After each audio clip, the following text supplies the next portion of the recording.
Uschi unterhält sich eine ganze Nacht lang mit Thomas und macht ihm klar, dass er sich nicht mit ihm einlassen kann. Und er nimmt das an. Der Rolli sauft sich einen an und macht einen Zwiebel avanzen, aber die mag nichts davon wissen. Danach hängt er wieder an seiner preisischen Gspusi, weil die jetzt denen 20 bleibt. Ein Chris, sein preisischer Spezi, trifft sie mit einem Madel, aber die schnattert ihm die Ohrwascheln voll und lässt ihm nachher stehen, weil er ihr zu wenig redet.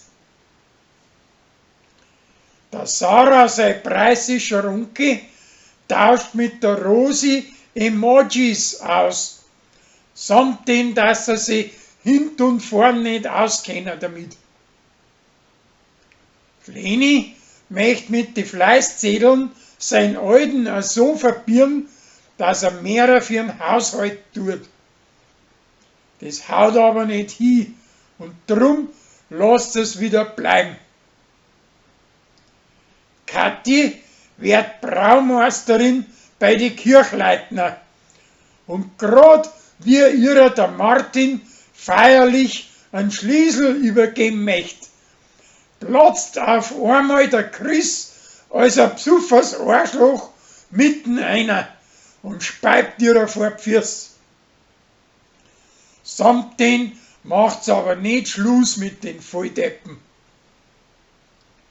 Glansinger möchten vertuschen, dass ihr bester Schützenmeister anno 1973 gefeiert worden ist und dass das ein Wangener gewesen ist. Aber Josie und ein Rolli, sein preisische Gspusi, kriegen das außer und das ganze Dorf steht voll blamiert da und schauen sie in Grund und Boden.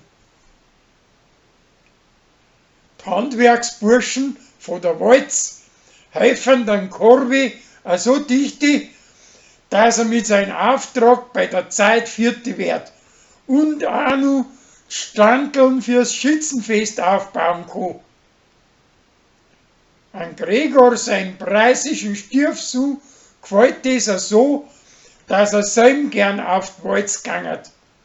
Aber der Korbi möchte ihm zum Teilhaber an sein Geschäft machen.